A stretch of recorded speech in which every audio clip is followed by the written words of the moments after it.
Aku tidak tahu apakah ada orang di luaran sana yang mengalami hal seperti apa yang aku alami dalam hidupku. Jujur, aku ini adalah seorang pria yang mempunyai keinginan cukup tinggi, sehingga ketika keinginan itu hadir dan istri sedang tidak ada, maka itu menjadi masalah buatku. Karena istriku juga seorang pekerja yang sibuk, sehingga seringkali harus keluar kota. Untuk beberapa hari bahkan minggu, dari seringnya istriku tidak ada di rumah. Karena tugasnya itulah, akhirnya terjadi kisah yang begitu indah antara aku dengan ibu mertuaku yang datang berkunjung di saat istriku sedang ada tugas di luar kota. Sebelum kita lanjut ceritanya, alangkah baiknya teman-teman like dan subscribe channel ini ya. Terima kasih, mari kita lanjutkan. Aku seorang pria berusia 37 tahun, istriku 1 tahun lebih muda dariku. Secara keseluruhan, kami keluarga bahagia dengan 2 putra-putri yang manis-manis. Aku bekerja di sebuah perusahaan yang bergerak di bidang komunikasi. Sedangkan istriku merupakan seorang wanita karir yang sukses. Saat ini dia menjabat sebagai manajer. Kami saling mencintai, dia merupakan seorang yang setia. Aku pun pada dasarnya juga seorang suami yang setia pula. Ya, paling tidak aku setia terhadap perasaan cintaku terhadap istriku. Tapi tidak untuk soal yang selebihnya itu. Aku seorang pria yang suka dengan wanita-wanita selain istriku. Ini semua terjadi karena aku memiliki keinginan yang amat sangat tinggi. Sementara istriku tidak cukup punya minat di bidang itu. Paling tidak 2 kali dalam seminggu, aku harus melakukannya. Tetapi berbeda dengan pemikiran istriku yang menganggap kalau melakukannya sekali saja dalam seminggu, itu dia anggap sudah berlebihan. Dia pernah bilang, lebih enak itu kalau kita melakukannya sekali saja dalam sebulan, Mas. Sebenarnya tiap kali melakukannya kami berdua bisa mencapai ujung puncak itu secara bersama-sama. Jadi sebenarnya memang tidak ada masalah di antara kami berdua itu. Akan tetapi rendahnya minat istriku untuk kebutuhan yang satu itu. Dikarenakan tenaga dan pikirannya banyak terkuras untuk urusan di kantornya. Istriku biasanya berangkat ke kantor jam 7.30 dan pulangnya pasti selepas maghrib. Sampai di rumah sudah kelihatan capek dan lesu. Sekitar jam 8 malam biasanya dia sudah terlelap dalam tidurnya. Meninggalkan aku yang kekeringan dan tidak tega untuk mengganggunya. Kalau sudah seperti itu, biasanya aku melakukan olahraga khusus secara mandiri untuk menuntaskannya. Tentunya ya tanpa sepengetahuan istriku itu. Karena malu dong kalau sampai aku ketahuan. Nah, dari masalah yang seperti inilah yang akhirnya membuka peluang bagiku untuk mendapatkan dari wanita selain istriku itu. Wanita pertama yang melakukan denganku setelah aku menikah itu tidak lain dan tidak bukan, dia adalah ibu istriku. Ya, ibu mertuaku. Hal itu terjadi karena ibu mertuaku yang masih dibilang cukup muda dan cantik serta menarik. Itu kalau menurutku. Maklum butuh barangkali ya, ibu mertuaku kebetulan sudah tidak ada suami beberapa tahun.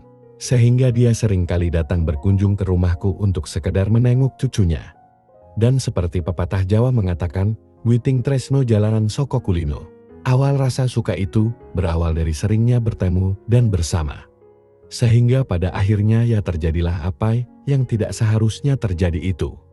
Oke. Kita lanjut, jangan kemana-mana dulu sebelum sampai endingnya ya, dijamin sip dar. Dari seringnya ibu mertuaku, ya sebut saja namanya Bu Mary, datang dan menginap di rumahku. Dan kebetulan pas istriku sedang tugas keluar kota, maka dari sinilah jalan menuju ke arah yang tidak benar, tetapi menyenangkan antara aku dan ibu mertuaku itu pun semakin terbuka lebar. Biasanya kalau istriku sedang tidak ada, ibu mertuaku selalu menyiapkan kopi buatku, bahkan menyiapkan makan pagi dan malam. Bahkan tak jarang pula, ibu mertuaku itu menemani aku makan. Karena seringnya bertemu dan bersama dalam suasana rumah yang seperti itu, lama-lama aku pun mulai dirasuki pikiran sentuhan. Aku jadi sering membayangkan bisa melakukan dengannya. Tapi sepertinya ya mustahil, itu awal pemikiranku. Karena ibu mertuaku itu tidak menunjukkan kalau dia adalah perempuan yang gampang diajak berbagi kesenangan. Oleh karenanya, aku hanya bisa membayangkannya saja. Apalagi kalau pas keinginanku itu muncul dengan tuntutan yang harus diselesaikan segera. Sementara istriku ada jauh di luar kota. Sungguh saat-saat seperti itu adalah masa-masa yang sangat menyedihkan bagi hidupku. Hingga tibalah saat-saat indah itu. Sore itu sehabis mandi, tiba-tiba keinginanku itu muncul. Karena saat itu istriku tidak ada. Ya aku mencoba merelakannya dengan olahraga khusus secara mandiri lagi di kamarku itu. Di saat aku sedang asik-asiknya sambil membayangkan ibu mertuaku itu, tiba-tiba saja. Ini kopinya mas, aku terkejut sekali saat itu dan saat itu juga aku lihat ibu mertuaku yang buru-buru menutup pintu kamarku kembali. Ketika dia melihat apa yang tengah aku kerjakan, karena sebelah tanganku berada di kawasan yang tersembunyi. Aku malu juga pada awalnya, tetapi kemudian aku berpikir, apa yang akan terjadi ya? Seandainya ibu mertuaku melihatku lebih dari yang barusan, pikiran itu terus mengusikku. Peristiwa membuka pintu kamar dengan mendadak bukan hal yang tidak mungkin, karena memang ibu mertuaku itu sudah terbiasa seperti itu. Sejak peristiwa itu, ibu mertuaku yang membuka pintu itu, aku jadi sering memasang diri dengan cara tiduran di dalam kamar, dengan memberikan umpan untuk ibu mertuaku yang aku harapkan itu. Dan berharap saat itu, ibu mertuaku akan masuk ke kamarku dan termakanlah umpanku itu. Sore itu, setelah selesai mandi, aku kembali rebahan di tempat tidurku, dan kembali memasang umpan untuk ibu mertuaku, karena jujur aku sangat penasaran. Apakah benar, ibu mertuaku itu tidak tertarik lagi dengan hal yang satu ini?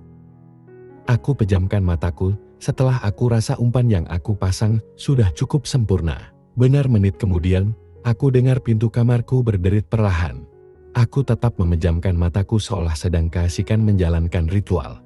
Setelah cukup lama, tidak ada tanggapan seperti apa yang aku harapkan. Aku pun berusaha melihat pintu kamarku itu dengan sudut mata yang aku picingkan. Ternyata tidak ada orang sama sekali, keluhku dalam hati. Merasa gagal lagi dalam usahaku itu. Hampir saja aku menghentikan ritualku itu, akan tetapi seketika itulah terlihat dari mataku, yang hampir tertutup lagi itu, ada bayangan. Dengan segera aku pun melanjutkan rencanaku sedemikian rupa, dengan harapan ibu mertuaku itu akan terpesona dan jadi mau. Aku mencoba mengerling di antara picingan mataku. Astaga, kepala ibu mertuaku terlihat di ambang pintu. Tapi kemudian bayangan itu lenyap lagi, lalu muncul lagi. Kini aku jadi tahu kalau ternyata ibu mertuaku itu sembunyi-sembunyi dalam melihat aktivitasku itu. Beberapa saat kemudian, pintu kamarku ditutup dan tidak dibuka kembali sampai aku menghentikan kegiatanku itu tanpa hasil. Malamnya di meja makan, kami makan bersama-sama. Berkali-kali aku merasa kalau sepertinya ibu mertuaku itu terus memperhatikan gerak-gerikku saat itu. Aku pun menjadi berdebar-debar ketika membayangkan apa yang ada di pikiran ibu mertuaku saat itu. Sungguh tidak aku sangka-sangka, tiba-tiba ibu mertuaku bertanya dengan pelan, "Mas Fahmi, lagi rindu istri ya?" Dan selalu melakukan yang seperti itu kalau keinginan itu datang, tanya ibu mertuaku dengan tatapan matanya yang penuh tanya. "Maksud ibu itu apaan sih?" Sahutku pura-pura tidak tahu dengan apa yang dibicarakannya itu. "Tadi ibu sudah lihat, kamu itu ngapain di kamar, sampai-sampai kamu tidak lihat ibu saking asiknya. Lain kali, kalau sedang seperti itu, kunci dong pintunya," ucap ibu mertuaku dengan senyumnya yang penuh arti. "Ibu ini ngomongin masalah apa sih?" Tanyaku masih tetap pura-pura tidak mengerti. "Tadi kamu lagi ritual kan?" Sahut ibu mertuaku to the point. Aku berpura-pura malu. Pada saat itu, perasaanku benar-benar senang bercampur dengan rasa gugup. Karena menunggu reaksi selanjutnya dari ibu mertuaku itu. Aku pun sengaja menghela nafas dengan panjang. "Ya, istriku kan sudah 3 hari keluar kota bu, pikiranku lagi ngilantur, jadi. Lain kali kalau Resti istrimu itu mau keluar kota, kamu minta jatah dulu," sarannya. Ibu ini tidak tahu susahnya mendapatkan itu dari si Resti. Kadang pas aku lagi mau, dia sudah kecapekan. Keluhku, berharap ibu mertuaku akan ada rasa iba dan mau membantuku. "Tapi itu kan kewajiban dia pada kamu," sahutnya. Aku tidak ingin dia melakukan kewajibannya itu dengan terpaksa, Bu, sahutku. Beberapa saat kami berdua sama-sama terdiam. Aku masih terus menunggu apa yang akan terjadi selanjutnya. Jantungku berdegup semakin keras. Kamu sering melakukan yang seperti itu tadi, Mas? Tanya ibu mertuaku sepertinya mulai penasaran. Ya, sering, Bu. Kalau lagi mau dan istriku tidak mau.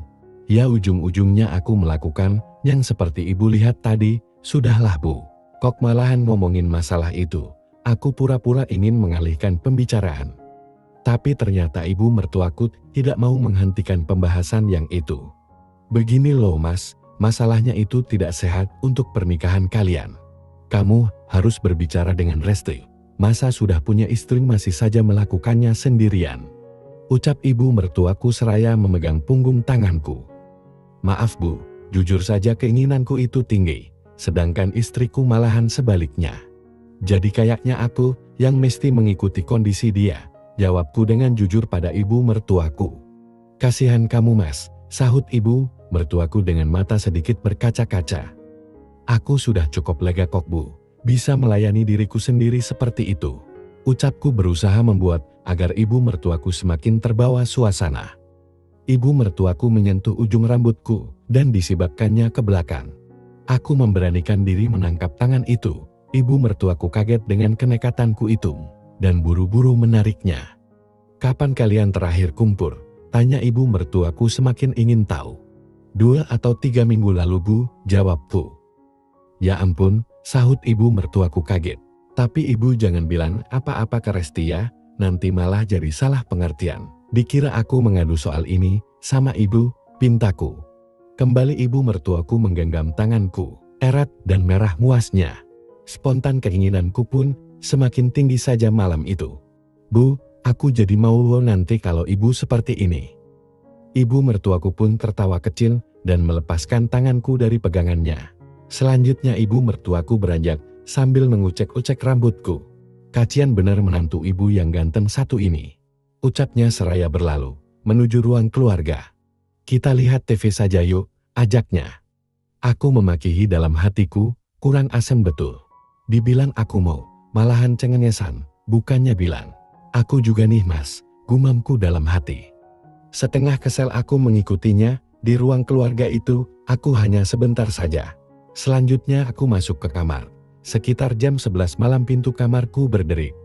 Aku menoleh dan ternyata ibu mertuaku yang datang. Dengan segera ibu mertuaku memberikan isyarat agar aku diam saja dengan telunjuknya. Belum tidur? Tanyanya dengan lirih. Seketika itu jantungku berdetak dengan kencang. Belum, Bu, jawabku. Kita ngobrol di luar yuk, bisiknya. Di sini saja, Bu, aku seperti mendapat inspirasi seketika itu juga. Bu, aku menyusun kekuatan untuk berbicara, karena aku sudah tidak lagi bisa bersabar. Tenggorokanku seketika itu terasa kering, keinginanku mulai naik. Perempuan ini benar-benar seperti merpati, jangan-jangan hanya jinak ketika didekati. Saat dipegang dia kabur, batinku. Sahut ibu mertuaku seraya menatap mataku. Ibu mau, tanyaku, tapi ibu mertuaku tidak menjawab pertanyaanku itu. Wajahnya tertunduk, aku raih pundaknya, dan sedemikian itu. Dia diam saja, sejurus kemudian entah siapa yang mendahuluinya. Tiba-tiba kami berdua sudah memulainya. Akhirnya di malam itu, kami berdua sama-sama saling memberikan apa yang selama ini sama-sama lama tidak kami dapatkan. Malam itu, tumpahlah segalanya. Malam itu, kami melakukannya dengan hebatnya, berkali-kali. Ini adalah pertama kalinya aku melakukan dengan wanita selain istriku sejak aku menikah. Bermacam cara kami lakukan, sungguh jauh berbeda dengan istriku. Ibu mertuaku ternyata jauh lebih mampu membuat kesenangan. Semenjak malam itu, ibu mertuaku menjadi lebih sering menginap di rumahku. Terutama kalau aku kasih tahu, istriku sedang ada tugas keluar kota. Bahkan pernah juga pas istriku ada di rumah, ibu mertuaku dengan nekatnya memberikannya untukku. Setelah istriku benar-benar pulas tertidur. Demikianlah kisah yang bisa aku bagikan. Semoga ada pembelajaran yang bisa diambil. NB, Teruntuk seorang istri, meskipun kamu capek, kamu tidak boleh beralasan untuk menolak kewajiban sebagai istri untuk melayani suami. Apapun alasannya, kalian harus memberikan pelayanan terbaik ketika suamimu lagi membutuhkan. Jika kalian tidak mau terjadi hal yang seperti kisah di atas. Terima kasih, semoga terhibur. Salam untuk semuanya. Jangan lupa like dan subscribe dan mari berlangganan di channel ini. Terima kasih.